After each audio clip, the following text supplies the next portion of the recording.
Hello, everyone, and welcome back to this week's episode of Kind of a Bitch. You know what I've been thinking about a lot recently is the audacity. The audacity that many people have in life and business and in the spaces around me, but also about what that word means. That word to me used to sound pretty harsh. And I think in most situations it is used that way, like something that people say when they're annoyed, right? Can you believe he had the audacity to say that to me or whatever? They're kind of using in this negative way. But when I look back at the moments where I can see a turning point in my life, like moments that they gave me things like more freedom, or more confidence or more peace with myself, they all started with one thing. And that thing is having the audacity. Okay. And the reason I've been thinking about this so much is, we see the audacity in the negative sense all over the world right now. But I was scrolling. I was scrolling everyone and I saw a video of this mom explaining to her girls. She was talking to them about getting in each other's business basically and how this is your business, this is her business. Do you know why you keep getting in her business? Because you have the audacity. And I feel like she said something along the lines of like that's going to serve you well kind of a thing, but it was just hilarious having this word be explained to these children, like truly children, and it had me giggling. And so I've been thinking about this. I also had a friend recently who had mentioned that one of her friends decided at one point that they were just going to write a script and like develop it into a show or something. And so in the discussion about that, she asked her friend, what how did you get here? Like what exactly, what the process was, like what made her decide. And the friend goes, I just had the audacity. And I think that is so good. So anyways, I've decided to make this a series. Okay. A few episodes about the different types of audacity, the different kinds of audacity that it takes to build the life that you actually want. And that can look like the audacity to trust yourself, the audacity to say no, the audacity to want more, perhaps to stop apologizing for the way that you exist and move through the world. And for this first time, I want to start with something that shaped a lot of things for me. And that is the idea of wanting more, of wanting more.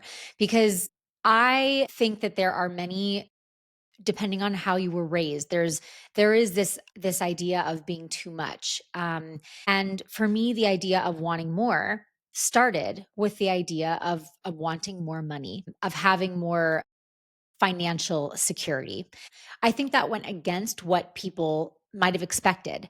It was when I kind of stopped waiting and I decided to build freedom for myself, because to me, that is what money and some financial security affords you. Okay. And it's completely changed how I saw my worth.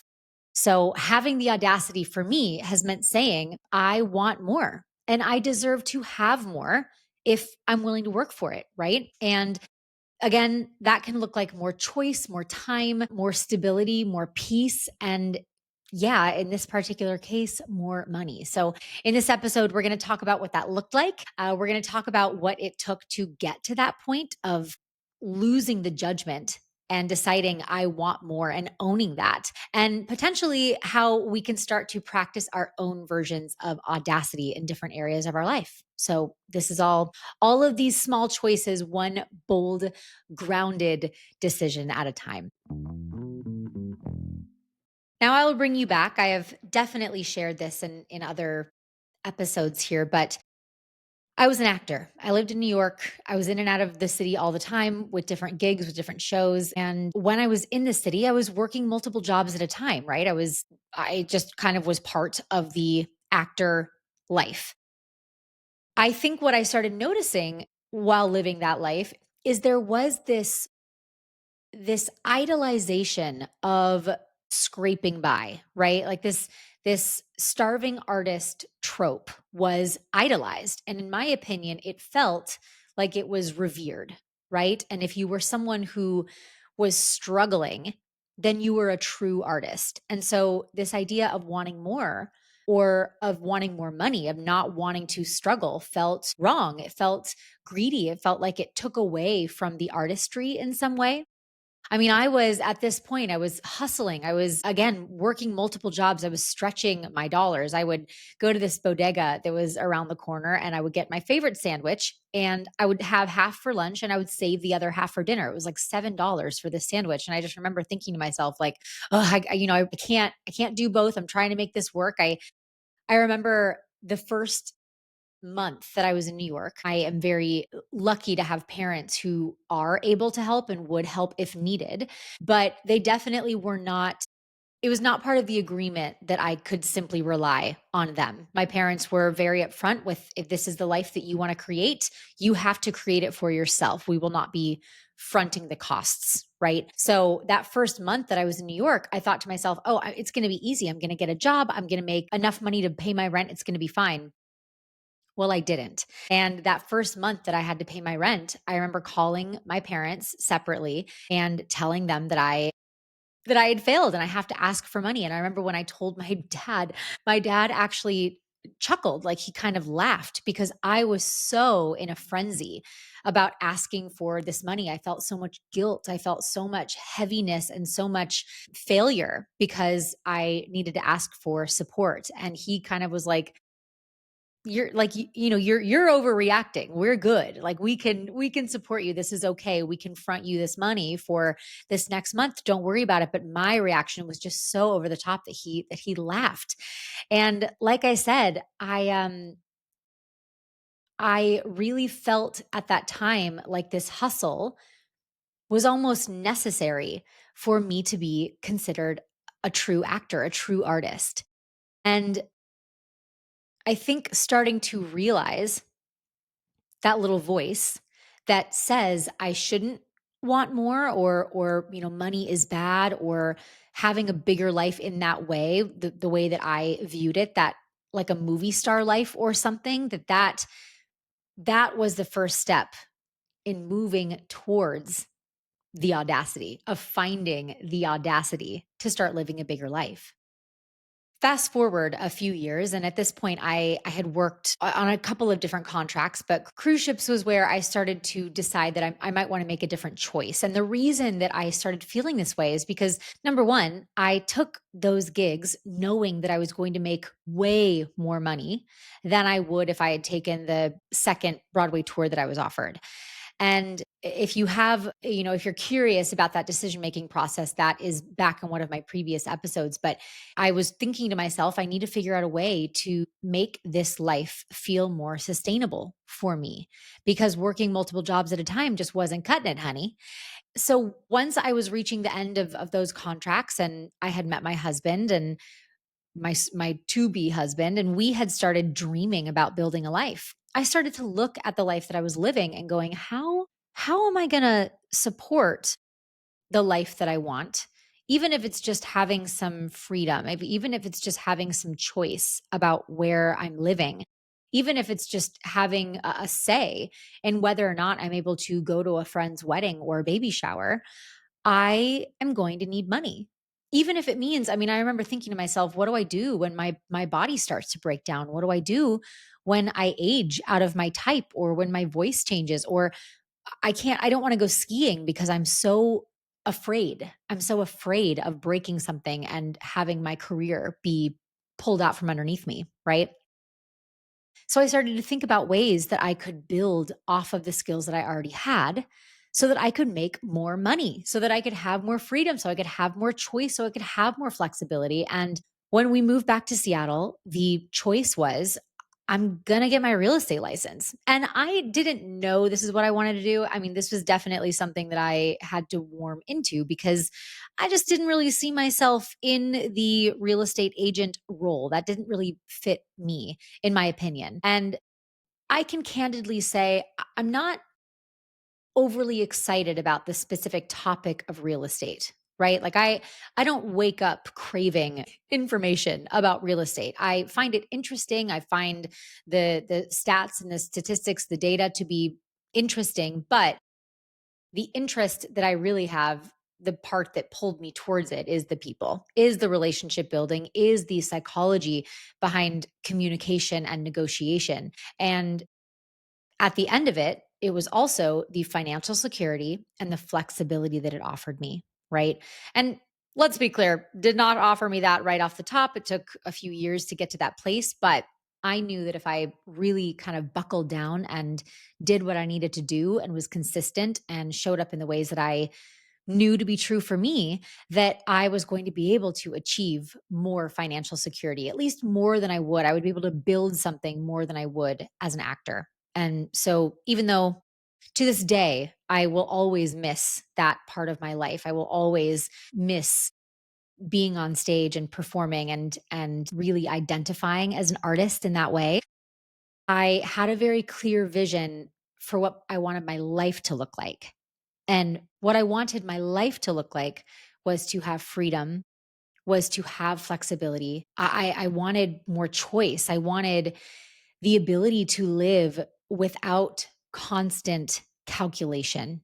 Okay. Without constantly, checking my bank account before I went and did anything. I wanted to eat at a restaurant and grab the bill for somebody else and say, I got you, and not worry about them Venmoing me back $23.32. I wanted to fly to see my friends and not have to worry. I dreamed of being able to say, you know what, I'm going to be down there next weekend. I'm going to book a flight and go. That was such a big driver for me. I wanted to travel more freely and I wanted to have experiences. I mean, the first time that I was backpacking, I was pinching pennies like crazy, but I was determined to backpack. And I found myself in Paris with one of my friends. And I remember we were there for 2 days, I think, because I had told myself, I don't think I'm really going to enjoy Paris. We shouldn't go for very long. I was wrong. I love it there. And we go to Paris and we had the opportunity to go up in the Eiffel Tower. And I think it was like €23, €21, something like that. And I just thought, I'm going to skip it. Yep, I'm going to skip it. And truly, 10 years later, I was thinking to myself, man, that is a regret that I have, that I didn't just bite the bullet and spend the €21 or whatever it was to go up in the Eiffel Tower. And since then we've traveled back and I went up in the Eiffel Tower, but I remember thinking to myself, this is just for €21 that I'm missing out on an experience that feels out of the ordinary, that feels particularly special, because who knows if I'm going to be back here. And I wanted to be able to do that without panicking. I wanted to be able to explore my creativity without it being my job, without being dependent on the outcome, right? Without counting on my creativity being good, being marketable, because I just wanted to enjoy it again. Because that is one thing that for me, stepping into a creative career, it took away some of the joy. I wasn't able to be free inside of my creativity the same way, because it mattered that my art was good. It mattered that my talent was marketable. And yeah, that sucked some of the fun out. So I wanted this financial security to be able to reconnect with that. And again, I think when I got my license, now mind you, if it was not for the world shutting down, for COVID happening, I don't know how much I would have had to dive into this life choice, but that did happen and it did completely change my trajectory, because my business took off, and I was able to kind of ride the wave of marketing myself and of connecting with people and tapping into my talents as a performer to make this happen, and to play with social media in a time when social media was still kind of new for business, and was able to create some of my own financial security, was able to create a bigger life that afforded me more freedom, that afforded me the opportunity to be more present in my relationships with people, to show up, to be there physically, right? To make bolder decisions.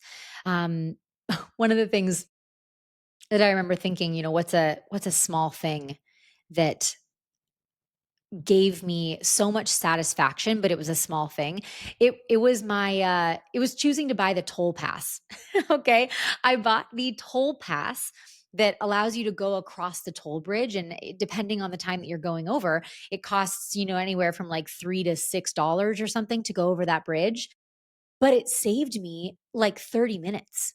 It saved me so much time to get where I needed to go. And I remember thinking, oh my gosh, the amount of time, the amount of freedom this just gave me back because I'm choosing to spend this money. It was a game changer. It was elating. I loved it. And I just don't think that would have happened had I not embraced this feeling of wanting more, had I not removed the judgment that came with the idea of wanting more, of having some money in the bank, of making a different choice, even though it wasn't like getting my real estate license and hustling the way that I did was definitely not my first choice. I would love to be independently wealthy. That would be a dream, but that was not my path. So making that choice, even though it was a little bit sticky in the interim, has given me this thing that has completely removed, I shouldn't say completely, has given me this thing that has really reduced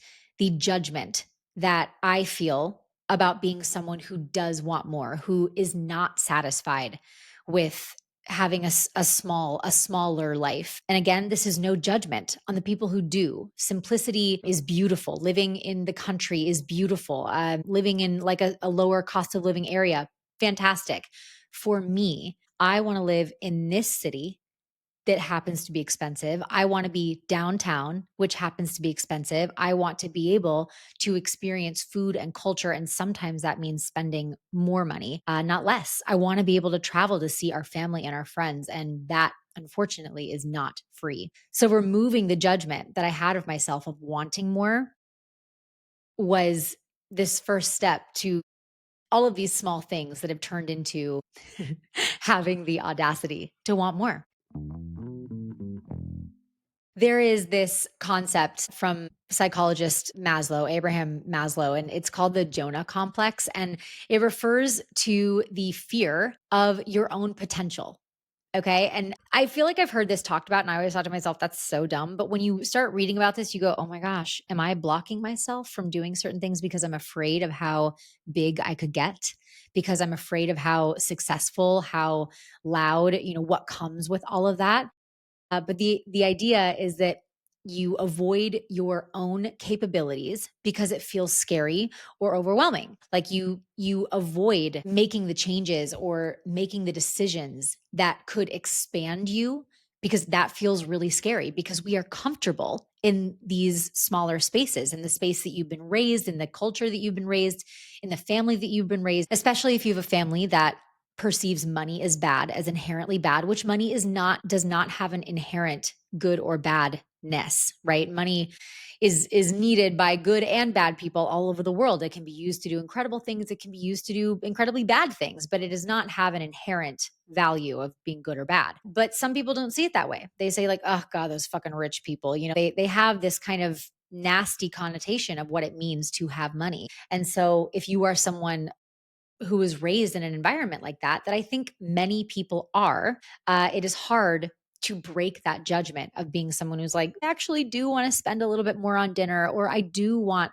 a nice designer bag, or I do want to travel, right? And removing that judgment is hard. It takes a minute. But anyways, back to the Jonah complex. This idea is that we avoid our own capabilities because we are afraid. We are overwhelmed by how big those things could possibly be. So, this idea is that sometimes we stop ourselves from aiming higher because we worry that we're not ready, or that we might fail, or that then people will expect more from us. So we stop ourselves from doing those things.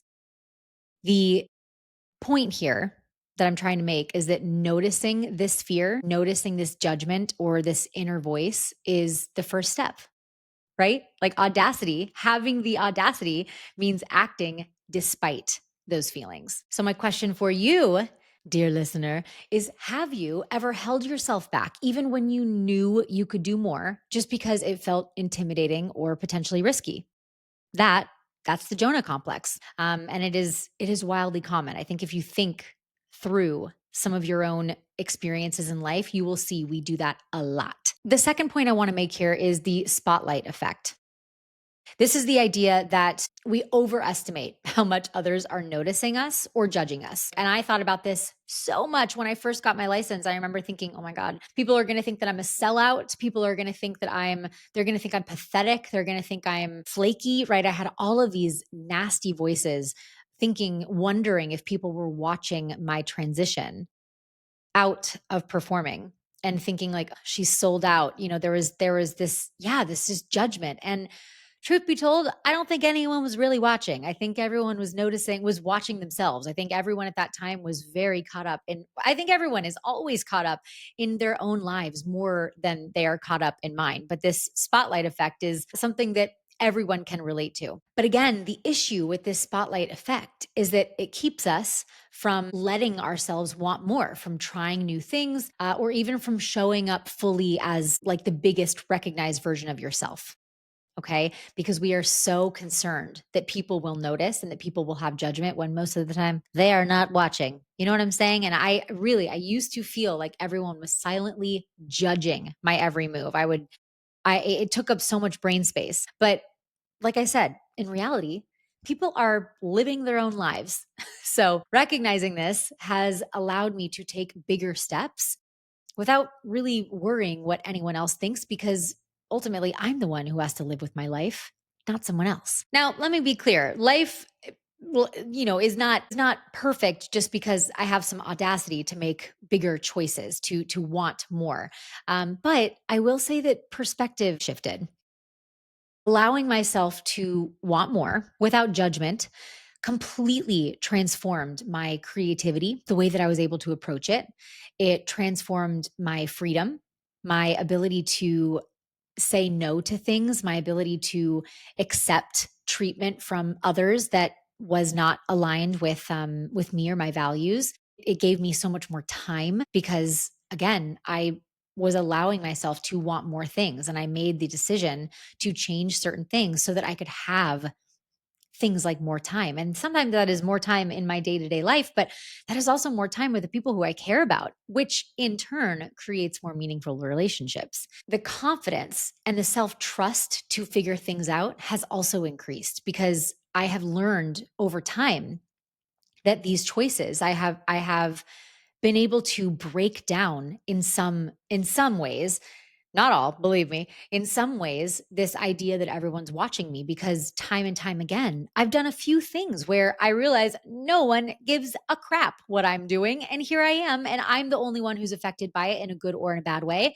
And so it's like it's giving me more and more evidence that I can move, that I can make moves without really caring what other people think. And in fact, it's my own voice that I need to be paying more attention to. But I also love the self-trust that has come with this, because the more that I try things, the more that I release that inner voice of judgment or of fear, the more I learn that it actually feels good. I get these hits of accomplishment, of pride. And I don't know, that becomes kind of addictive, right? Like living so much in your own alignment or in your own values, right? The things that you really care about that give you that joy, whether that is, again, buying a new bag for yourself, or like for me, the feeling of being able to cover somebody else's lunch and be like, I got it, don't worry about it. Oh my God, that was such an exhilarating feeling for me that I will continue to want to do, because why the heck not? I think what that's also shown me is I get to say yes when it matters more as well. I mentioned just a second ago this idea of saying no. If I have the freedom to say no, to not come from a place of scarcity, right? I can say no because I know that I can want more. I know that it's okay for me to want that. I have the audacity to want more from a job, from a client, from a relationship, from my partnership, from this life. Yeah, so that really does give me just some peace, some contentment knowing that I have that option. And I guess all I want to sort of leave you with in this particular topic is that wanting more does not make you greedy. It makes you human. It makes you alive. It makes you capable of building the life that you want. And I think, especially if you are a woman listening to this, I think a lot of times women are taught to want less. We are taught to give more and to want less. And if you are looking for creators to follow, I love, love, love, love following Tori Dunham, who is the creator of her first 100K in the financial space. And she talks all about how women are often taught in this way to shrink, to not want more, to want less, to give more, to donate more, to like, if you want big things, then it makes you selfish or greedy. And the audacity to want more, and whether that is, like I have mentioned, pursuing it in a financial way or pursuing more creativity, more authentic connection, whatever that looks like for you, apply it to your life. That is, she says, this is like a true form of resistance, right? Of like kind of railing against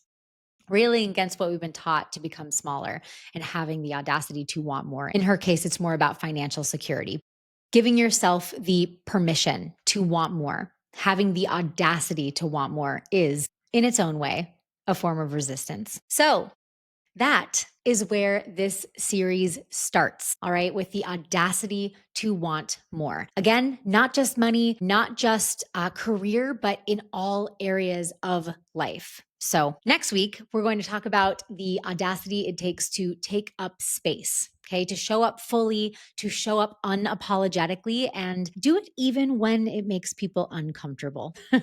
Having audacity in this series, in this space, is going to be about claiming your life one choice at a time. So, with that, I will see you again next week.